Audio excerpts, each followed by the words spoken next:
دنیا کے اندر آدھے سے زیادہ جھگڑے مال کی وجہ سے، ایک چھوٹے سے گھر سے لے کر ایک بہت بڑی ریاست تک اور ملکوں کی جنگوں تک، ساری جنگیں، ساری لڑائیاں، سارے فساد مال کی وجہ سے۔ تو اللہ ایک پروٹوکول سیٹ کر دیتا ہے اس آیت کے ذریعے سے، جس کی وجہ سے لڑائی جھگڑے ختم ہو جائیں۔ چوری کیوں ہے، قتل و غارت گیری کیوں ہے، رشتے کیوں ختم ہوتے ہیں، بھائی کے دشمن کیوں ہے، جائیداد کے مسئلے کیوں ہیں، یہ سارے مسئلے مال کے ہیں۔ تو مال پہلے اللہ نے کہا خرچ کرو تاکہ محبت نکلے، سود نہ کھاؤ تاکہ مال حرام سے تمہیں نفرت ہو۔ لیکن اب ایک مال ہے جو تمہارا حلال مال ہے، جو تمہارا کاروبار ہے، جس کے ذریعے سے تم اپنی بیوی بچوں کی روزی روٹی کماتے ہو۔ کیونکہ مال جو ہے وہ اپنی ذات میں برا نہیں ہے، مالدار ہونا بری چیز نہیں ہے، پیسے ہونا بری چیز نہیں ہے، پیسے کا حصول غلط طریقے سے یہ بری چیز ہے۔ کوئی بندہ کثیر مال کماتا ہے، بہترین بزنس ہے اور بہت سارے بزنس اون کرتا ہے، لیکن سارے حلال کے، تو اللہ ایسے تاجر کو پسند کرتا ہے۔ اللہ نے کہا الکاسب، حضور نے فرمایا الکاسب حبیب اللہ، اپنے ہاتھ سے حق حلال کمائی کمانے والا اللہ کا حبیب ہے۔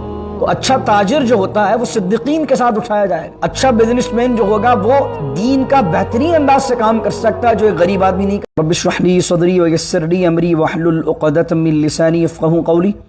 اللہم صلی علی سیدنا و مولانا محمد معدن الجود والکرم وآلہ وصحبہ وبارک وسلم۔ آج ہم جو آیت کی تلاوت کریں گے وہ آیت کا نمبر ہے 282، اور قرآن کریم کی سب سے طویل یہ آیت ہے۔ یعنی پورے قرآن کے اندر حجم کے اعتبار سے، لائنز کے اعتبار سے، الفاظ کے اعتبار سے سب سے لمبی جو آیت ہے وہ یہ آیت ہے۔ اس آیت کو کہتے ہیں آیت دین، اور حیرت آپ کو اس بات پر ہوگی کہ یہ جو آیت ہے، آیت دین، جو قرآن کی سب سے بڑی آیت ہے، اس آیت میں اللہ نے مالی معاملات کا ذکر کیا، لین دین کیسے کرنی ہے، تجارت کیسے کرنی ہے، قرضے کے مسائل کیا ہیں، آپس میں کس طرح باہمی معاملات کرنے، یعنی کہ قرآن کریم کی سب سے طویل آیت ہے اور مال کی حفاظت کے لیے۔ اس کا ریزن سمجھ لیجئے، دنیا کے اندر آدھے سے زیادہ جھگڑے مال کی وجہ سے، ایک چھوٹے سے گھر سے لے کر ایک بہت بڑی ریاست تک اور ملکوں کی جنگوں تک، ساری جنگیں، ساری لڑائیاں، سارے فساد مال کی وجہ سے۔ تو اللہ ایک پروٹوکول سیٹ کر دیتا ہے اس آیت کے ذریعے سے، جس کی وجہ سے لڑائی جھگڑے ختم ہو جائیں۔ چوری کیوں ہے، قتل و غارت گیری کیوں ہے، رشتے کیوں ختم ہوتے ہیں، بھائی کے دشمن کیوں ہے، جائیداد کے مسئلے کیوں ہیں، یہ سارے مسئلے مال کے ہیں۔ تو مال پہلے اللہ نے کہا خرچ کرو تاکہ محبت نکلے، سود نہ کھاؤ تاکہ مال حرام سے تمہیں نفرت ہو۔ لیکن اب ایک مال ہے جو تمہارا حلال مال ہے، جو تمہارا کاروبار ہے، جس کے ذریعے سے تم اپنی بیوی بچوں کی روزی روٹی کماتے ہو۔ کیونکہ مال جو ہے وہ اپنی ذات میں برا نہیں ہے، مالدار ہونا بری چیز نہیں ہے، پیسے ہونا بری چیز نہیں ہے، پیسے کا حصول غلط طریقے سے یہ بری چیز ہے۔ کوئی بندہ کثیر مال کماتا ہے، بہترین بزنس ہے اور بہت سارے بزنس اون کرتا ہے، لیکن سارے حلال کے، تو اللہ ایسے تاجر کو پسند کرتا ہے۔ اللہ نے کہا الکاسب، حضور نے فرمایا الکاسب حبیب اللہ، اپنے ہاتھ سے حق حلال کمائی کمانے والا اللہ کا حبیب ہے۔ تو اچھا تاجر جو ہوتا ہے وہ صدیقین کے ساتھ اٹھایا جائے گا۔ اچھا بزنس مین جو ہوگا وہ دین کا بہترین انداز سے کام کر سکتا ہے، جو ایک غریب آدمی نہیں کر سکتا۔ تو مال اگر حلال کے ذریعے سے آیا ہے تو اس مال کو لٹانا نہیں ہے، اس مال کو ایسی چیزوں میں پھنسانا نہیں ہے کہ تم غربت کی طرف آ جاؤ، بلکہ تمہارے اس رزق حلال کے مال کی حفاظت کے پروٹوکول اللہ نے اس آیت میں سیٹ کر دی۔ اب آیت کو سنیے میرے ساتھ۔ یا ایھا الذین آمنوا اذا تداینتم بدین الی اجل مسمى فاکتبوا، ایمان والوں جب تم آپس میں تداینتم لین دین کا معاملہ کرو، کسی کو کچھ پیسے دو، ایک بندہ کسی کو پیسے دے رہا ہے کہ یار میرے یہ بزنس میں انویسٹ کر دو، یا کوئی کسی سے قرضہ مانگ رہا ہے کہ یار مجھے 5 مہینے کے لیے اتنے پیسے دے دو، مجھے کاروبار کرنا ہے۔ چاہے قرضہ ہو یا چاہے کاروباری پارٹنرشپ ہو، انویسٹمنٹ ہو، مداربت ہو۔ مداربت بھی میں نے آپ کو سمجھایا تھا کہ ایک طرف سے مال ہے اور دوسری طرف سے محنت ہے، تو اس کو کہتے ہیں مداربت۔ دونوں طرف سے مال اور محنت ہے تو اس کو کہتے ہیں مشارکت، شراکت، جس کو پارٹنرشپ کہتے ہیں۔ مداربت سلیپنگ پارٹنرشپ سمجھ لیجیے۔ چاہے یہ مداربت کا معاملہ ہو، چاہے یہ آپ کسی کو قرضہ دے رہے ہیں کاروبار کے لیے، چاہے یہ بے سلم ہو۔ بے سلم کچھ مفسرین نے لکھا اس سے مراد بے سلم ہے۔ بے سلم شریعت میں اس کو کہتے ہیں آپ نے پیمنٹ پہلے کر دیے اور ابھی تک جو چیز ہے وہ آپ کو نہیں ملی۔ آپ پہلے پیسے دے کر آ گئے، کہنے لگے بھائی میرا آرڈر بک کر لو، یہ رہے میرے پیسے، وہ کہتا ہے آپ کو 1 مہینے بعد مال مل جائے گا. تو یہ سارے معاملات اس آیت کے تحت آ جاتے ہیں. اللہ کہتا ہے جب تم لین دین کرو اور دین دو کسی کو, یعنی قرضہ دو کسی کو, تو الی اجل مسمن, کسی معین مدت تک چیز کب ملے گی, کب تک کی پارٹنرشپ ہے, قرضہ کب واپس دو گے, یہ سارے معاملات جب تم کر رہے ہو تو اللہ کہتا ہے فَاكْتُبُوا, اسے لکھو, اس کو لکھ لیا کرو. ہمارے معاشرے کے اندر ایک جو روایت ترویج پا گئی وہ یہ پا گئی, یار یہ تو میرا بیسٹ فرینڈ ہے, یہ تو میرا بھائی ہے, میں اس سے کیا لکھوں گا, اگر میں کہوں گا تو اس کو برا لگے گا. اور واقعی اگر کسی کو کہہ دیں کہ یار میں نے جو تمہیں پیسے دیے ہیں یا میں نے جو کاروبار میں تمہارے ساتھ پیسے میں نے اس کو لکھ لو, تو سامنے والا کیا کہتا ہے, یار ہم پر اعتبار نہیں, کیا ہم پیسے کھا کر بھاگ جائیں گے. ارے خدا کے بندے, قرآن کریم نے مال کی حفاظت کا جو پروسیس بتایا ہے, جب پیسے کھا جاتے ہیں تو گہری گہری دوستیاں ختم ہو جاتی ہیں, رشتے ختم ہو جاتے ہیں, بھائی بہن آپس میں لڑ رہے ہوتے ہیں. وہ وقت آئے گا جب تم اس وقت لڑو گے, اور جب دوستیاں اور رشتے ختم ہو جائیں گے سالوں کے, اس وقت تمہیں آئے گا کہ یار اس وقت میں لکھ لیتا. اللہ کہہ رہا ہے پہلے لکھ لو, فَاكْتُبُوا, اسے لکھ لو. پھر اللہ کہتا ہے وَلْيَكْتُبْ بَيْنَكُمْ كَاتِبٌ بِالْعَدْلِ, اور چاہیے کہ لکھے تمہارے درمیان ایک کاتب, کاتب مانے لکھنے والا, عدل کے ساتھ. یہاں اس سے مراد کیا, اس سے مراد یہ کہ عرب کے دور کے اندر زیادہ تر لوگ جو پڑھے لکھے نہیں تھے, انہیں لکھنا نہیں آتا تھا, کتابت نہیں آتی تھی. تو اب کیا ہوا کہ دونوں لکھے پڑھے نہیں ہیں, تو اللہ رب العزت نے کیا کیا, اللہ رب العزت نے چاہا کہ اب تیسرا بندہ جو ہے جس کو لکھنا آتا ہے, اس دور میں سمجھ لیجیے اگر اس کو اٹرنی سمجھ لیں, سی پی اے سمجھ لیں, یا بھی جو بندہ جس کو لکھنا پڑھنا آتا ہے, جو بہترین انداز سے دونوں کے حقوق کو اس میں لکھ سکتا ہے, تو اللہ کہتا ہے وَلْيَكْتُبْ بَيْنَكُمْ كَاتِبٌ بِالْعَدْلِ, اور چاہیے تمہارے درمیان لکھنے والا جو عدل کے ساتھ, کسی کی طرف باعث ہو کر نہیں کہ یار میرا وہ دوست ہے تھوڑا میں اس کا زیادہ لکھ دیتا ہوں پروفٹ, وہ میرا بات ہے کہیں مجھے کچھ گئی ہے لیکن میں کچھ اس ایسے کلوز ڈال دیتا ہوں اس تحریر میں, اس لیٹر میں, جس میں میرے دوست کو فائدہ مل جائے اور دوسرے آدمی کو تھوڑا کم ملے. لکھنے والا ڈنڈی مار رہا ہے, تو اللہ کہہ رہا ہے وَلْيَكْتُبْ بَيْنَكُمْ كَاتِبٌ, کہ تمہارے درمیان لکھنے والا چاہیے کہ لکھے عدل کے ساتھ. اب پھر آگے سنیے, آیت ابھی کنٹینیو چل رہی ہے. یعنی یہ آیت اتنی بڑی ہے کہ قرآن کریم میں 30ویں پارے کی جو چھوٹی چھوٹی صورتیں وہ 5-6 صورتیں بن جائیں گی.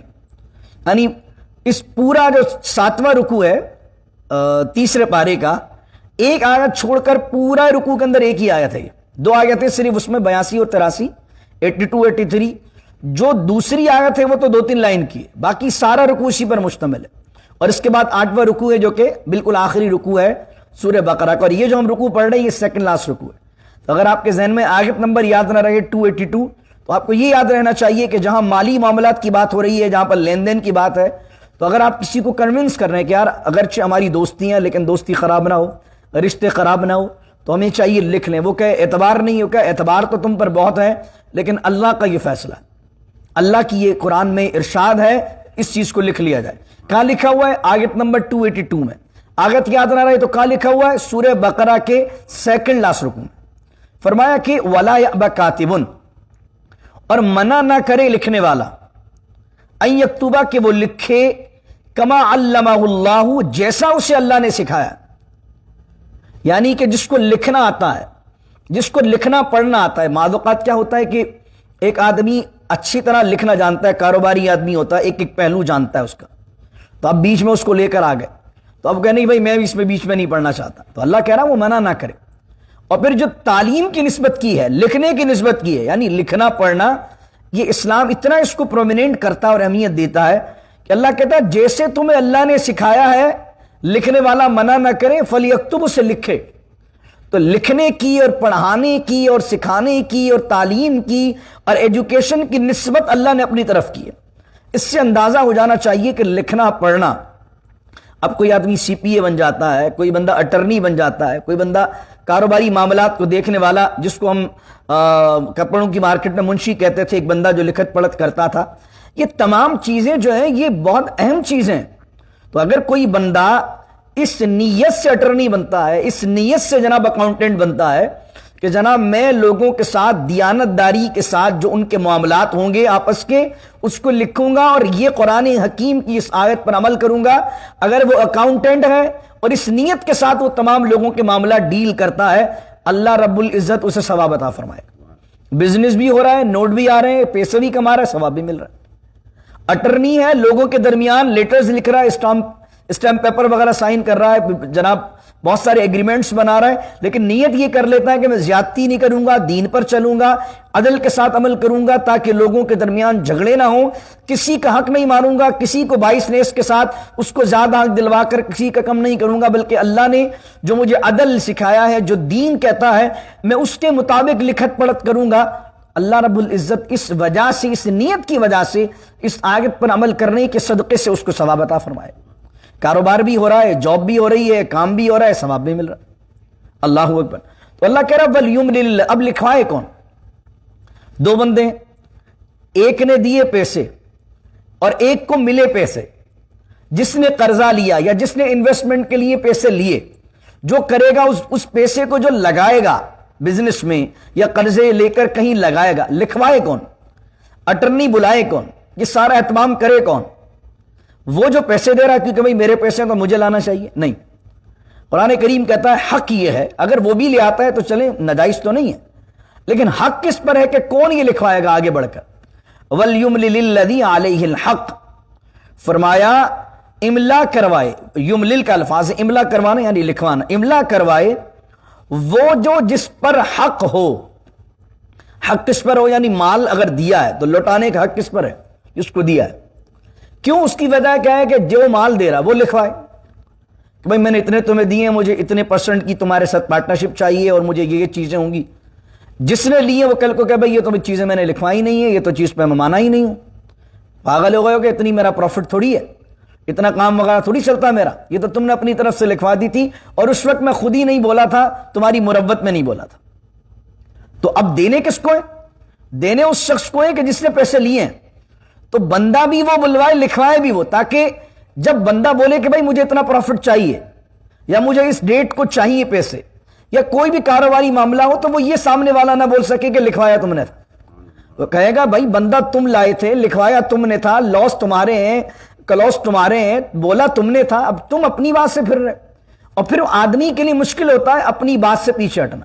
اس کو معلوم ہوگا کہ اٹرنی میرا ہے، بندہ میرا ہے، اور یہ ساری باتیں میں نے ہی اپنی کی ہیں اور میں نے ہی لکھوا کے آیا ہوں، تو اپنی بات سے میں کیسے پیچھے ہٹوں؟ اور یہ آسان ہوتا ہے کہ سامنے والا اگر لکھوا کے لے آئے تو اس کی بات کو رد کر دیا جاتا ہے۔ تو اللہ نے کہا لکھوانے کا حق زیادہ کس کا ہے؟ وہ لکھوائے کہ جس پر حق ہو دینے کا۔ اور لکھوانے کے ساتھ اللہ نے دوسری بات کیا کی؟ ایک آدمی شریف آدمی ہے، اتنا زیادہ بزنس کو نہیں جانتا، اتنے زیادہ دنیاوی معاملات کو نہیں جانتا، تمہیں پیسے دے رہا، اب تم ہو کاروباری ہوشیار آدمی، تم نے کہا یار مرغا مل گیا اور اس کے ساتھ اب مجھے اس کو کیا کرنا ہے، اس کو کم سے کم نفع دینا اور اپنا زیادہ سے زیادہ فائدہ کرنا ہے اور اس سے بینیفٹ لے لینا۔ لوگ اس طرح کے لوگ تلاش کر رہے ہوتے۔ تو اللہ کہتا ہے لکھوائے تو وہ، لیکن ساتھ ساتھ وَلْيَتَّقِ اللَّهَ رَبَّهُ، اللہ سے ڈرتا رہے، اللہ سے ڈرے کہ اگر میں نے ڈنڈی ماری تو یہ تو نہیں معلوم ہوگا اسے، لیکن اللہ تو دیکھ رہا ہے کہ میں اس بندے سے پیسے بھی لے رہا ہوں اور اس بیچارے کے پیسے لے کر بھی اپنا کام نکال رہا ہوں، اس کو فائدہ نہیں دے رہا ہوں۔ وَلْيَتَّقِ اللَّهَ، اللہ سے ڈرتا رہے۔ فرمایا وَلَا يَبْخَسْ مِنْهُ شَيْئًا، اور ظلم کے ساتھ، یبخس کا معنی ہوتا ہے ظلم کے ساتھ کوئی چیز کم کرنا، یعنی ایک اس کا پروفٹ بن رہا ہے جائز اور تمہیں نیڈ بھی ہے اس کے پیسوں کی، تم نے ایک تو اس کے پیسے لے لیے، اپنا کام بھی نکال لیا، اچھا خاصا کما بھی لیا اور اس کو دے نہیں رہے ہو، ظلم نہیں ہے؟ پیسے اس کے یار، تمہیں نیڈ بھی تھی، اگرچہ تمہیں کام آتا، محنت تمہاری ہے، دماغ تمہارا، سارا کام تم نے کیا، لیکن اس کا بھی تو حق بنتا ہے نا۔ تو اللہ کہہ رہا ہے وَلْيَتَّقِ اللَّهَ رَبَّهُ، اللہ سے ڈرو، وَلَا يَبْخَسْ مِنْهُ شَيْئًا، اور کم نہ کرو کچھ بھی اس میں سے، کچھ چیز اس میں سے کم نہ کرو، جو اس کا رائٹ بنتا ہے، جو اس کا جائز حق ہے اس کو دو۔ اللہ اکبر، اس میں لکھو، میں دوں گا کیا یہ بھی لکھو، پر جو بھی ہوگا کمائیں گے، کھاتے کماتے لیتے رہنا، ہمارے یہ بھی جملے کہہ دیے جاتے ہیں، کھاتے کماتے لیتے رہنا، دے دو بس۔ ابھی اعتبار نہیں ہے کہ اب جو بندہ جس کے پاس بزنس نہیں ہے وہ دیکھتا ہے ایک بزنس مین ہے، اس کے پاس بزنس اپورچونیٹیز بھی زیادہ ہیں، اور اگر میں زیادہ بولوں گا کہ یہ لکھو یہ لکھو یہ لکھو تو یہ تو بزنس مین بولے گا اچھا بھائی نہیں چاہیے تو چھوڑ ہٹیا، مجھے ضرورت ویسے بھی ضرورت نہیں ہے، تو آدمی برا مان جاتا۔ تو آدمی چاہ رہا ہوتا ہے میرے پاس پیسے تو رکھے ہوئے ہیں، میں کسی بزنس مین کے ساتھ انویسٹ کر دیتا ہوں، اب بزنس مین کو کچھ بولیں گے اس کو برا لگے گا، تو اب اللہ کہہ رہا وہ تو نہیں بولے گا، لیکن تم جو بزنس مین ہو جس نے پیسے لیے ہیں اسے چاہیے کہ لکھوائے بھی وہ، لکھوانے کے ساتھ ساتھ اللہ سے ڈرے کوئی زیادتی کرتے ہوئے اور کوئی چیز کم نہ کرے، خود ہی لکھوا دے کہ بھائی اتنے پیسے لیے ہیں، اتنے دینے کا میں مجاز ہوں، تاکہ اگر فار ایگزامپل آپ کی نیت ہے 10% دینے کی، آپ سوچتے ہیں کہ میں زیادہ دے دوں، آپ 8 لکھوا دیں، جو لکھوائے اس پہ پورا اترے۔ 8 لکھوانے کے بعد یہ کہہ دیں کہ پھر باقی جو میرے دل میں آئی، اللہ نے توفیق دی، زیادہ پروفٹ ہو گیا تو میرے دل میں آئی تو بڑھا کر بھی دے دوں گا، لیکن کم از کم آپ 8% کے درمیان تو آپ دونوں کے درمیان متفق ہو گئے نا کہ اس چیز پر ہماری پارٹنرشپ چلے گی۔ باقی اللہ آپ کو اس سے زیادہ پروفٹ دے دے، آپ کا جو کمٹمنٹ ہوا تھا آپ نے 8% دے دیا، لیکن کہیں کہ یار مجھے زیادہ فائدہ ہو گیا، اب آپ چاہیں تو بڑھا کر دینا چاہیں 10%، 12%، یہ آپ کی طرف سے اس شخص پر احسان ہو جائے گا، بھلائی ہو جائے گی۔ جس طرح کل ہم نے حدیث سنی تھی، نبی کریم علیہ الصلوۃ والسلام نے فرمایا کہ کل بروز قیامت اللہ بندے سے پوچھے گا تو نے دنیا میں کیا کیا؟ وہ کہے گا مالک کوئی نیکی ایسی نہیں جو تیری بارگاہ پیش کر سکوں۔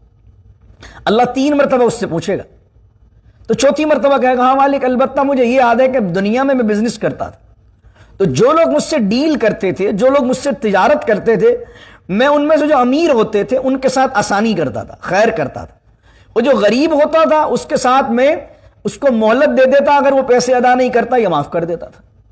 تو اگر آپ کسی کے ساتھ تجارت کر رہے ہیں، پارٹنرشپ کر رہے ہیں اور اللہ نے آپ کو دیا مال اور آپس کی پارٹنرشپ میں اللہ نے برکت ڈال دی، تو جو پرسنٹیج مقرر ہوئی وہ ادا کر دیں، اور چاہیں اگر زیادہ پروفٹ ہو گیا تو زیادہ ادا کر دیں، یہ احسان ہو جائے گا آپ کی طرف سے۔ لیکن زیادہ نہیں ادا کر رہے، جو کمٹمنٹ ہے کم از کم وہ تو ادا کریں۔ یہ لکھنے سے یہ فوائد ہو جائیں گے کہ کم از کم آپ کو پتا ہوگا ذہن کبھی بھی، کیونکہ جب زیادہ پروفٹ ہو جاتا ہے شیطان پھر بات ڈالتا ہے، ابتدا میں کوئی بات دل میں نہیں آتی، ابتدا میں کوئی ہوں گے جو شیطان ہوں گے جو شروع سے بےایمانی کی نیت کرتے ہیں، لیکن جب پروفٹ زیادہ ہو جاتا ہے، اکاؤنٹ میں مال زیادہ آ جاتا ہے، پھر شیطان بہکاتا ہے کہ یار ساری محنت تو میری ہے، خواری تو میں نے کی ہے، وہ تو بیٹھے بیٹھا ہے، صرف پیسے تو دیے تھے اس نے، اور وہ اگر خود کرتا تو اتنا کما لیتا کیا۔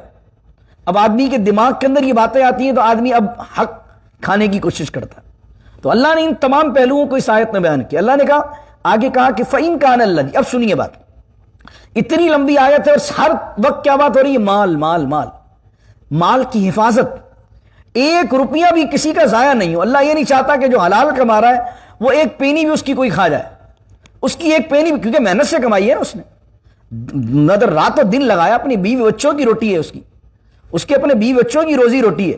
اللہ چاہتا ہے کہ کوئی اس کے حق کا 1 روپیہ نہ کھائے۔ اللہ کہتا ہے فَإِن كَانَ الَّذِي عَلَيْهِ الْحَقُّ، اور جس پر دینے کا حق ہے، سفیہن، وہ تجربے کار آدمی نہیں ہے، اتنا عقل مند آدمی نہیں ہے، لے تو لیے پیسے اس نے، لیکن کم از کم اس کے پاس اتنا تجربہ نہیں ہے کہ لکھنا لکھت پڑھت کر سکے۔ ایک بہت سے لوگ آپ کو ملیں گے کاروبار، پڑھے لکھے نہیں ہوں گے لیکن بہترین کاروبار کر رہے ہوں گے، لیکن ہم ان سے بولو لکھت پڑھت کرو، کہیں گے بھائی لکھت پڑھت نہیں کرتے ہمیں زندگی میں نہیں کی کبھی لکھت پڑھت، ایسے ہی کام کرتے ہیں ہم تو اللہ کہہ رہا ہے کہ اب اس پر حق تو ہے نا لکھنے کا، تو اللہ کہہ رہا سفیہن، اگر وہ ناتجربہ کار ہو، او ضعیفن، یا بوڑھا آدمی ہو، کمزور ہو، بیمار آدمی ہو، بزنس اس کے چل رہے ہیں لیکن لکھت پڑھت خود کر نہیں سکتا، خود جا نہیں سکتا، بھاگم دوڑی کر نہیں سکتا، او لا یستطیع، یا وہ استطاعت نہ رکھے، اس سے مراد کیا ہے کہ گونگا آدمی ہے، یا پھر ایک آدمی ہے تو کاروباری آدمی لیکن وہ آپ کی زبان نہیں جانتا، مثال کی طور پر ایک شخص ہے اس کو انگلش نہیں آتی، اب وہ خود کیسے لکھے چیزوں کو، کون سے ورڈ یوز کرنے ہیں جو لافل ہونے چاہیے، کون سی لائنز ایسی پنچ لائن رکھنی ہے جو دونوں کے درمیان ایک جو لافل ہونی چاہیے، جو درمیان میں ایگریمنٹ کو مضبوط بناتی ہے، کیونکہ آپ کو سب کو معلوم ہے، آپ سب بزنس کرتے ہیں کہ لفظوں سے ہی چیزیں جو ہے نا وہ آدمی کے گلے میں آتی ہیں، لفظوں سے ہی چیزیں بڑی آسان ہو جاتی ہیں۔ جو پیپر میں لکھا ہوا ہے، جو پیپر ہے وہ بہت اچھی بات کی، امریکہ میں کیا چلتا ہے آپ سب جانتے ہیں، امریکہ میں پیپر چلتا، پیپر پہ کیا لکھا ہوا، میں نے کیا کہا تھا، تم نے کیا کہا تھا، میں نے کیا وعدہ کیا تھا، 4 لوگ کیا بیٹھے ہوئے تھے، نتھنگ، پیپر پہ ورڈنگ کیا ہے، ورڈنگ کی اللہ بات کر رہا ہے یہاں۔ یہ جو امریکہ میں یورپ میں قانون بنے کے تو بہت بات کیا نا، 1400 سال پہلے اللہ کیا کہہ رہا ہے، اللہ نے وہ نظام ہمیں دے دیا کاروبار کا کہ اس نظام پر آپ چلیے، پوری دنیا میں نظام نافذ کر دیجئے، کبھی بھی کاروبار میں فراڈ نہیں ہوگا۔ اللہ کہہ رہا فَإِن كَانَ، اگر بندہ وہ جس پر لکھوانے کا حق ہے وہ کمزور ہو، یا وہ ناتجربہ کار ہو، یا وہ استطاعت نہیں رکھتا، یعنی کہ گونگا ہے، زبان نہیں جانتا، اب زبان کسی ملک میں جانا ہے، چائنا جاپان میں آپ جا رہے ہیں، چائنیز کے اندر کیا لکھوائیں گے، تو اللہ کہہ رہا ہے فرمایا اَن فَلْيُمْلِلْ وَلِيُّهُ بِالْعَدْلِ، تو املا کروائے اس کی طرف سے اس کا سرپرست عدل کے ساتھ۔ اس سے مراد کیا؟ اس سے مراد یہ کہ جو ولی ہے، اس کا ولی سے مراد اس کا بڑا بھائی، اس کا باپ، یا پھر اس کے درمیان یعنی وہ مر جائے خدا نہ خواستہ تو یقین پیسے تو اس کے اٹکے ہوئے کون لے گا؟ تو کیا کرے؟ اگر اس کو لکھنا لکھت پڑھت نہیں آتی ہے تو اب کون یہ آگے بڑھ کر کام کروائے؟ اس کا سرپرست، اس کا دادا، نانا، باپ، بھائی، یا اگر یہ تمام لوگ موجود نہیں ہے تو کوئی اس کا دوست سرپرست جس کو یہ جو ٹیکنالوجی ہے، یہ چیزیں اس کو معلوم ہے، وہ بیچ میں پڑ جائے اور اس کی طرف سے لکھوائے، تاکہ اگر خدا نہ خواستہ یہ مر گیا تو اس لیے اگر ملینز آف ڈالر کسی بزنس میں لگائے ہوئے ہیں تو اس کے بچے تو بیچارے اس ملین ڈالر سے محروم رہ گئے۔ تو اب اس پیسوں کو نکلوائے گا کون؟ وہ ولی جس نے اس معاملے کے اندر بیچ میں پڑھ کے سارا معاملہ ڈیل کروایا ہو۔ اللہ یہ بات بیان کر رہا ہے، لیکن وہ بھی لکھوائے تو عدل کے ساتھ لکھوائے۔ ایسا نہیں کہ اس کو شریک کیا اور وہ دوسری پارٹی سے مل گیا اور اس نے کہا کہ بھئی تم مجھے اتنا پرسنٹ دے دینا، میں اس کی طرف سے بڑا بن جاتا ہوں، اور آپس میں ملی بھگت کر لی انہوں نے۔ اللہ کہہ رہا بالعدل، جو ولی بھی بنے وہ عدل کے ساتھ معاملات کرے۔ اب اس کے بعد فرمایا پھر کیا کرو؟ وَاسْتَشْهِدُوا شَهِيدَيْنِ مِن رِجَالِكُمْ، اللہ کہتا ہے اب تم بنا لو گواہ، دو گواہ بناؤ مردوں میں سے جو تمہارے مرد ہوں۔ صرف مرد کہتا تو اس میں کافر بھی شامل ہو جاتے، لیکن جب رجالکم تمہارے مرد کہا تو اس سے مراد کیا؟ مسلمان ہونا چاہیے۔ رجال کہا تو اس میں نابالغ نکل گئے، بالغ ہونے چاہیے۔ دو گواہ بنا لو مرد کو کوئی بھی معاملات کر رہے، لکھت پڑھت کر لیا آپ نے اور دو مسلمان لوگوں کو آپ نے گواہ بنا لیا۔ فرمایا فَإِن لَّمْ يَكُونَا رَجُلَيْنِ، اگر دو مرد نہ ہو، فَرَجُلٌ تو ایک مرد، وَامْرَأَتَانِ اور دو عورتیں گواہ کر لو۔ یعنی اگر تمہارے پاس کوئی مالی معاملات کر رہے اور گواہ نہیں ہے کوئی، تو اب کیا کرو کہ گواہ بنا لو ایک مرد کو اور دو عورتوں کو، یا دو مرد میسر ہے تو دو مردوں کو بنا لو۔ اور گواہ کون سے بناؤ؟ ممن ترضون من الشہداء، گواہ ان کو بناؤ کہ جن پر تم گواہ بنانے پر دونوں راضی ہو۔ گواہ تم بنا کے لیا، ایک پارٹنر تو راضی ہے، دوسرا پارٹنر راضی نہیں ہے کہ بھائی یہ اس کو کیوں لائے ہوئے، تو میں تو نہیں مانتا اس کو گواہ۔ ممن ترضون من الشہداء، گواہ ان کو بناؤ جن پر تم دونوں گواہوں پر راضی ہو۔ ان تضل احداہما، اور یہ دو عورتوں کی بات کیوں کی اللہ نے؟ اب اس کی وضاحت اللہ کر رہا ہے۔ ان تضل احداہما، اس لیے کہ اگر ایک عورت بھول جائے تو فتذکر احداہما الاخری، تو دوسری عورت اسے یاد دلا دے۔ یعنی وہ گواہی میں اگر کچھ مکس کر رہی ہو عورت، تو دوسری عورت جو ہے وہ اس کو یاد دلا دے کہ گواہی ہمیں یہ دینی ہے، یہ نہیں دینی ہے۔ اب یہاں پر ایک لبرلز اور ایتھسٹ اور مستشرقین ایک اعتراض کرتے ہیں، وہ یاد رکھیے گا آپ۔ اعتراض وہ یہ کرتے ہیں، فیمنزم کے اندر بھی آپ کو اس طرح کے لوگ جو ہیں مل جائیں گے، وہ کہیں گے یہاں تو قرآن نے اور اسلام نے عورت کو آدھا کر دیا۔ آدھا کس طرح کر دیا؟ کہ مرد ایک گواہ اور عورتیں کتنی؟ دو۔ تو یعنی اس سے مراد کیا ہوئی کہ عورت کی گواہی کتنی ہو گئی؟ آدھی ہو گئی۔ تو اللہ نے یعنی عورت کو آدھا کر دیا، آدھا انسان بنا دیا۔ اب یہ لبرلز نے اعتراض کیا، ایتھسٹ نے اعتراض کیا، مستشرقین نے اعتراض کرتے ہیں۔ اور فیمنزم جہاں پر ہے، یہ عورت مارچ اور عورت کے حقوق اور یہ فلاں فلاں جو الٹی سیدھی بکواسات ہوتی ہیں غلط ناجائز طریقے سے، ورنہ عورت کے سب سے زیادہ حق اللہ نے بیان کیا، اپنے دوسرے بارے میں سنی ہے، کتنی باریکیاں اللہ نے عدت میں، طلاق میں بیان کی۔ تو اب جب یہ اس طرح کے لوگ آپ کو ملتے ہیں اور یہ آیت آپ کے سامنے پڑھتے ہیں، آیت نمبر 282، اور کہیں گے کہ یار یہ کیسا فیصلہ، یہ تو عورت پر ظلم نہیں ہے، تو ایک معاملہ سمجھ لیجئے اس پر تفصیل سے، تاکہ آپ کو بات کرنے میں، اس موضوع کو سمجھنے میں آسانی ہو۔ پہلی چیز تو یہ ہے کہ اگر یہ چیز سمجھ میں آئے نہ آئے، اگر اسلام میں ہو تم تو مان لو اس چیز کو۔ پہلی چیز تو میں دلائل دینے سے پہلے یہ بات کر رہا ہوں، اللہ نے کہی ہے نا، اللہ سورہ ملک میں کہتا ہے الا یعلم من خلق، کیا وہی نہیں جانے گا جس نے پیدا کیا؟ اللہ نے ہمیں پیدا کیا نا، وہ جانتا ہے مرد کی کیپیسٹی ہے اور عورت کی کیپیسٹی ہے۔ تو اگر یہ آیت ہمیں عقلاً سمجھ میں بھی نہیں آئے، لیکن ایمان تو لانا ہے نا، اور جس کو سمجھ میں نہیں آ رہی تو پھر اسلام میں کر کیا رہا؟ اگر کسی کو اللہ کا یہ قانون سمجھ میں نہیں آتا، کسی کو یہ کہ اللہ نے سود حرام کیا اور تجارت کو حلال کیا کسی کو سمجھ میں نہیں آتا، تو جس کو سمجھ میں نہیں آتا تو اللہ نے مجبور تھوڑی کیا اسے اسلام کے اندر رہنے سے۔ جس کو سمجھ میں نہیں آتا چاہے اسلام سے باہر نکل جائے، کیونکہ جو انکار کرے گا اس چیز کا اسلام میں رہا کہاں وہ۔ لیکن جس کو ماننی ہے تو اس کے لیے تو یہ بات کافی ہے، میرے رب نے کہا ہے اب اپنی عقل میں آتی ہے تو نور علی نور ہے، ایمان اور مضبوط ہوگا. عقل میں نہیں بھی آتی ہے تو ہم یہ کہیں گے عقل محدود ہے، رب کا قانون لامحدود ہے، رب کی ذات لامحدود ہے. اب آئیے دلائل کی طرف. دلائل کی طرف کیا ہے؟ دلیل یہ ہے کہ جناب ہر معاملے میں عورت کی گواہی عادی نہیں ہے. جہاں حدود کا معاملہ ہے، جہاں قصاص کا معاملہ ہے، جہاں حدود ہیں جیسے قتل کا مسئلہ ہے، جہاں لڑائی جھگڑے کا مسئلہ ہے، وہاں عورت کی ایک بھی گواہی نہیں ہے، عادی بھی نہیں ہے. اس کا ریزن کیا ہے؟ اس کا ریزن یہ ہے کہ جناب عدالت میں جب قتل کے مقدمات چلتے ہیں، قصاص کے مقدمات چلتے ہیں، اس میں لڑائی جھگڑے ہوتے ہیں. عورت کا کیا کام ایسے مقدموں میں آنے کا؟ وکیل جب کراس کوسچننگ کرے گا اس کی عزت پہ حملہ کر دے گا. وہ ایک عورت جو اللہ نے گھر کی زینت کے لیے بنائی ہے، نازک بنائی ہے، اللہ رب العزت اس کو لانا ہی نہیں چاہتا ایسے معاملات کے اندر کہ اس کو وکیل بلا کر تذلیل کرے. کیونکہ گواہی دینا یہ کوئی بڑی بات تھوڑی ہے، کوئی انعام تھوڑی ہے. گواہی دینا ایک آزمائش ہے. جو گواہ بنتا ہے اس سے پوچھیے آپ کہ کتنے لوگوں کی لڑائی میں مول لیتا ہے. تو اللہ نے حدود اور قصاص کے معاملات میں تو شریعت نے عورت کو عادی گواہی والا بھی نہیں بنایا. زنا کے معاملات کے اندر اللہ نے مردوں کو بھی کہا، ویسے مرد ہر جگہ 2 ہیں، زنا کے معاملات میں مرد بھی 2 نہیں چاہیے، 4 چاہیے. تو اب پھر مرد وہاں پر اعتراض کر دیں عورتوں کی طرح کہ اللہ نے ہمیں ادا کر دیا. زنا کے معاملے کے اندر ہر جگہ 2 ہیں اور وہاں پر کتنے؟ 4. تو پھر تو مرد اعتراض کرنے چاہیے. استغفر اللہ. عورت کی گواہی 2 ایک جگہ کہاں قابل قبول ہوگی؟ صرف مالی معاملات. مالی معاملات، یہ جو عام روزمرہ کے معاملات ہوتے ہیں، ان معاملات کے اندر اگر ایک مرد ہو اور 2 عورتیں ہوں، ایسا نہیں کہ کچھ لوگوں نے لکھ دیا کہ اگر ایک بھی مرد نہ ہو تو 4 عورتیں نہیں. 4 عورتیں نہیں، ایک مرد ہونا چاہیے. ایک مرد ہو اور 2 عورتیں ہوں. لیکن بہت سی جگہ ایسی ہیں جہاں پر مرد کی گواہی نہیں ہے. یہاں عورت کی عادی تو ہے نا، اگر آپ عادی مان رہے ہیں اس جگہ پر. بہت سی جگہ ایسی ہیں جہاں مرد کی گواہی نہیں ہے، صرف عورت کی گواہی. وہ کون سی مقامات ہیں؟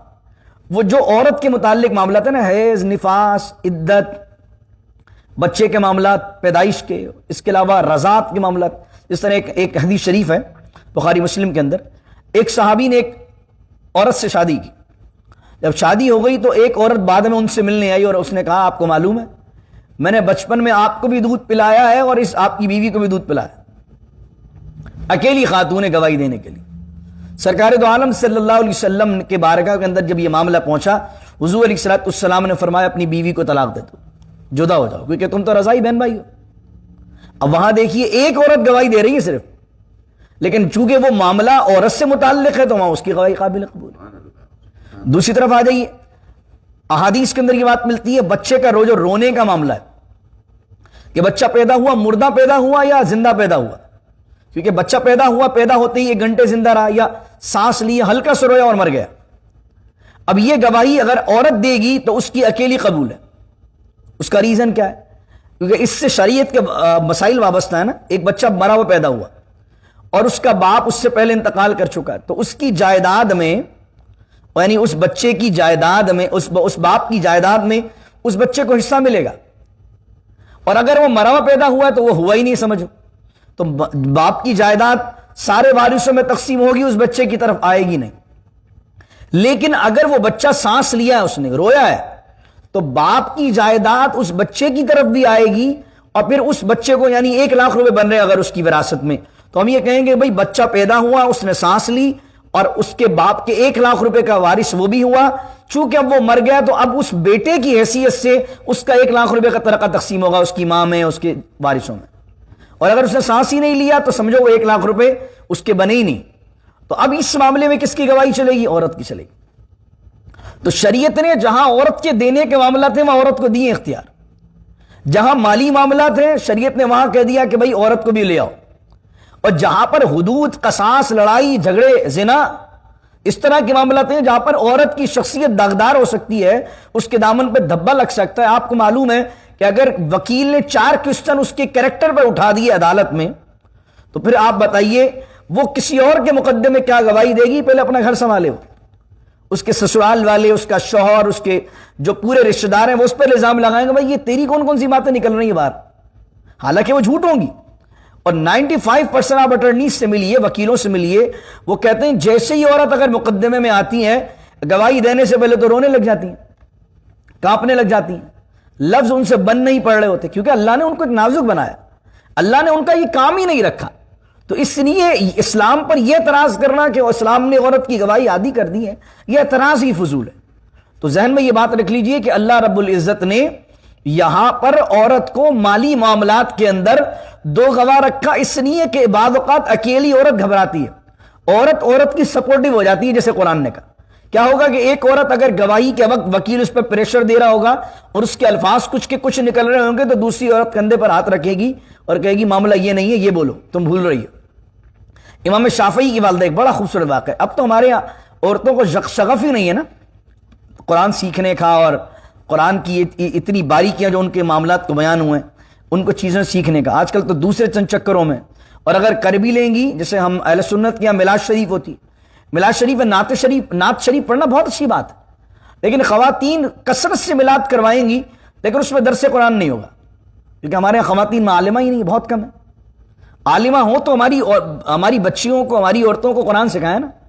تو نعت شریف میلاد شریف کروانا بہت اچھی بات ہے، لیکن عورتوں کی میلاد میں، ہر میلاد میں ایک درس قرآن بھی ہونا چاہیے تاکہ عورتوں کو وہ تمام معاملات پتہ لگیں جو قرآن نے ان کے لیے بیان کی۔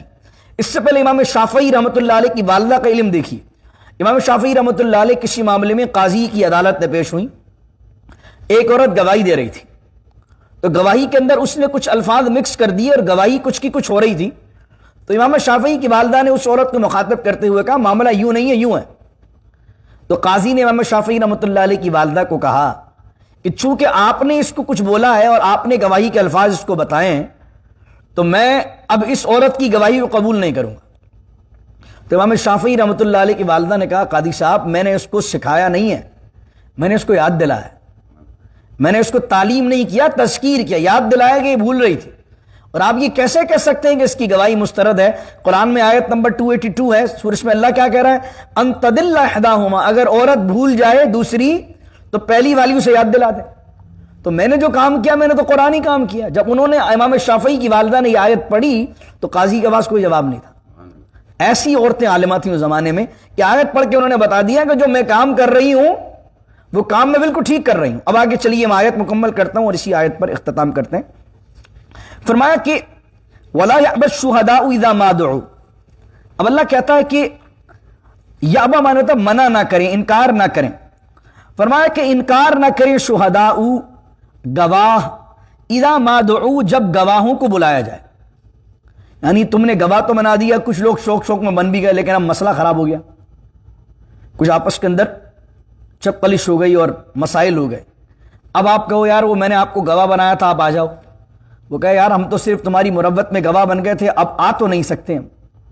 تو اللہ رب العزت نے فرمایا وَلَا يَأْبَ الشُّهَدَاءُ إِذَا مَا دُعُوا، گواہ انکار نہ کریں جب انہیں بلایا جائے، یہ ان پر واجب ہے، اگر نہیں آئیں گے گواہی دینے کے لیے گنہگار ہوں گے۔ فرمایا آگے وَلَا تَسْأَمُوا، تسأمو کا معنی سستی کرنا، اللہ کہتا ہے وَلَا تَسْأَمُوا، اور سستی نہ کرو، ان تکتبوہ، کہ تم اس کو لکھو، یعنی تجارتی تمہارے لین دین کے معاملات کو لکھو، صغیراً او کبیراً الی اجل، چاہے چھوٹا ہو یا بڑا ہو مقررہ مدت تک، یعنی آپ کو اب یار $10,000 کی تو بات ہے، 25-30 ہزار کی تو بات ہے، کوئی ملین ہو تو لکھیں نا یار، یہ چھوٹے موٹے معاملات کیا لکھیں؟ تو اللہ کیا کہہ رہا ہے وَلَا تَسْأَمُوا، سستی نہ کرو اس معاملے میں، چاہے تمہارا لین دین کا معاملہ چھوٹا ہو یا بڑا ہو اور مقررہ مدت تک معاملات ہو، تو اس حوالے سے تمہیں چھوٹا ہو یا بڑا ہو لکھنا چاہیے، لکھنے کی اہمیت پر اللہ نے زور دیا۔ پھر اللہ کہتا ہے یہ لکھنا کیوں ہے؟ ذالکم اقسط عند اللہ، یہ زیادہ انصاف ہے، بہت انصاف ہے اللہ کے نزدیک، بڑا انصاف ہے اس چیز میں۔ اقسط معنی کیا ہے؟ بہت بہت زیادہ انصاف، یہ بڑی انصاف کی بات ہے تمہارے رب کے نزدیک۔ وَأَقْوَمُ لِلشَّهَادَةِ، اور یہ گواہی کو مضبوط کرنے والی ہے، یعنی لکھت پڑھت ہوگی تو سب سے زیادہ معاشرے میں انصاف ہوگا، کوئی کسی کا حق نہیں کھا پائے گا، کوئی کسی کے ساتھ فراڈ نہیں کر پائے گا۔ فرمایا وَأَقْوَمُ لِلشَّهَادَةِ، اور جو لکھت پڑھت ہے اور گواہ بھی آ جائیں گے تو گواہی کو اور مضبوط کر دے گی یہ چیز۔ وَأَدْنَا أَلَّا تَرْتَابُوا، اور زیادہ قریب اس چیز کے ہے کہ تم شک میں نہ پڑو۔ اس سے مراد کیا ہے کہ یار پتہ نہیں کتنے دیے تھے، اس سے میری ڈیل کس بات پر ہوئی تھی، اس سے میں نے 4 مہینے کا وعدہ کیا تھا کہ 6 کا کیا تھا. یہ جو شک تمہیں بار بار آئے گا, نہیں یار میں نے اتنے % تو نہیں کہا تھا تمہیں, میں نے تو تمہیں اتنے % کہا تھا, وہ کہہ رہا ہے اتنے % کہا تھا, وہ کہہ رہا ہے اتنے % کہا تھا, وہ کہا تھا تم اتنا منافع دو گے, وہ کہہ رہا ہے اتنا منافع دو گے. اب لڑائی جھگڑا چل رہا ہے. اچھا یہ بھی انٹینشنلی فراڈ نہیں کر رہا ہے, اس کے دماغ میں کچھ اور یاد رہ گیا, اس کو کچھ اور یاد رہ گیا, شک آ گیا, ڈاؤٹ آ گیا نا. اب بعض اوقات کیا ہوگا, پیسے دے تو دے گا لیکن دل سے نہیں دے رہا ہوگا, یار تم بول رہے ہو تو بھائی میں دے رہا ہوں, باقی مجھے تو یاد نہیں آ رہا. اب سامنے والا کہے گا یار ایسے دینے کا کیا مطلب, ہم تمہارے ساتھ کوئی جھوٹ بول رہے ہیں, اس طرح کی جملے نہیں ہوتے تبادلے. سامنے والا بولے یار اگر تم بول رہے ہو نا یار, اب باقی تیرے شکل دیکھ کے میں دے رہا ہوں, تو دوست ہے بھائی ہمارا, لیکن بھائی مجھے تو یاد نہیں آ رہا. اب کیا ہوگا, اس سے آپس میں تعلقات خراب ہو جائیں گے. سامنے والا کہے گا یار ہماری بات پر اعتبار نہیں ہے, لیکن پیسے کا معاملہ ایسا ہے نا, کون کس پر اعتبار کرے. تو اللہ کہہ رہا ہے وَأَدْنَا أَلَّا تَرْتَابُوا, یہ لکھنا, یہ گواہی, یہ ساری چیزیں تمہیں اس شخص سے بچا لیں گی جو تم بعد میں کرو. آگے فرمایا إِلَّا أَن تَكُونَ, لیکن ہاں اگر کوئی چیز تم نہیں لکھنا چاہ رہے, وہ کس کنڈیشن میں ہو, إِلَّا أَن تَكُونَ تِجَارَةً حَاضِرَةً تُدِيرُونَهَا, لیکن ہاں اگر کوئی تجارت ہو جو حاضر ہو, جو تمہارے درمیان آپس میں لین دین ہو نقد, تو فَلَيْسَ عَلَيْكُمْ جُنَاحٌ أَلَّا تَكْتُبُوا, تو تم پر کوئی حرج نہیں ہے کہ تم اس کو نہ لکھو. یعنی ایک ہاتھ سے پیسے دیے, دوسرے ہاتھ سے مال لے لیا, تو اب یہ لکھو نہ لکھو تمہاری مرضی. جو کیش میمو آج کل ہمارے یہاں تو ہر جگہ, جہاں بھی ہم جائیں, والمارٹ پر چلے جائیں, کسی جگہ چلے جائیں, ہم نے یہاں سے دیے پیسے, وہاں سے رسید باہر آ گئی, جو کیش میمو آ گیا. تو اللہ کہہ رہا وہ کیش میمو تو ضروری نہیں, کیونکہ تم نے جو سپرد کرنا تھا تم نے اس کے سپرد کر دیا, وہ جو تمہیں چیز ملنی تھی وہ تمہیں اس نے تمہیں دے دیا, بات ختم, ڈیل ختم. لیکن جو ڈیل بنے گی قرضے پر, یعنی جس کے اندر معین مدت ہوگی, پارٹنرشپ ہوگی, پرسنٹیج سیٹ ہوگا, قرضہ ہوگا, وہ لکھنا چاہیے. لیکن اللہ کہہ رہا وَأَشْهِدُوا إِذَا تَبَايَعْتُمْ, لیکن گواہ مقرر کر لو جب تم آپس میں خرید و فروخت کرو.